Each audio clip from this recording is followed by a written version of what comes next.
અમદાવાદમાં વિવિધ ઇન્સ્ટિટ્યૂટમાં અભ્યાસ કરતા વિદ્યાર્થીઓ માટે animation, graphics, VFX, gaming education વગેરે વિષયો પર એક ક્રિએટિવ હન્ટ 2024 નામે એક સ્પર્ધા યોજાઈ. આ સ્પર્ધાત્મક પ્રેઝન્ટેશનમાં અનેક વિદ્યાર્થીઓએ ભાગ લીધો. આ પ્રેઝન્ટેશનમાં દરેક વિદ્યાર્થીએ તેમની ક્રિએટિવિટીને ડિસ્પ્લે કરી. એનિમેશન, ગ્રાફિક ક્ષેત્રે પોતાની કારકિર્દી બનાવી ઇચ્છુક વિદ્યાર્થીઓને જોબ પ્લેસમેન્ટ પણ આપવામાં આવી. કેન્દ્ર સરકારના આંકડા મુજબ એનિમેશન, વીએફએક્સ, ગ્રાફિક ડિઝાઇન અને કોમિક સેક્ટર એવીજીસીમાં આગામી 10 વર્ષમાં સ્વદેશમાં જ 20 લાખથી પણ વધુ લોકોને રોજગારી પૂરી પાડવાની ક્ષમતા ઊભી કરાશે.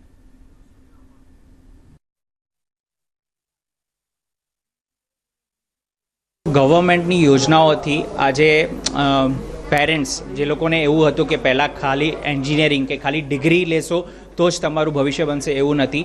ડિગ્રીની સાથે તમારી પાસે સ્કિલ હોવી જોઈએ. તો એ સ્કિલ્સ આપણે અહીંયા ડેવલપ કરી રહ્યા છે અને સ્કિલના બેઝ પર જ આજે આપણા દેશનો જે છે ડેવલપમેન્ટ થવાનું છે. અને દેશનો ડેવલપમેન્ટ થશે તો ડેફિનેટલી આપણા જે યુવાઓ છે એ લોકોનો પણ ઉદ્ધાર થશે, કે એ લોકો પણ આગળ વધશે. તમારા જેવા મિત્રો બધા મીડિયાવાળા આવે, ભેગા થાય, જુએ, જેથી સ્ટુડન્ટને આજે એક્સપોઝર મળે છે. અને આ એક્સપોઝર, આ વર્ક બધું જોઈને જ બહારની બધી કંપનીઓ અહીંયા આવશે. મેં તમને કીધું રવિવારે અને સોમવારે હવે બધા બહારની કંપનીઓ, પ્રોફેશનલો આવશે. એ લોકો જ આ લોકોને જોબ માટે આસિસ્ટન્સ આપશે. એ લોકોને જોઈએ એટલી જોબ પ્રોવાઈડ કરશે. સો સ્ટુડન્ટના એક્સપોઝર માટેનું આ ટેકનિકલ ઇવેન્ટ છે.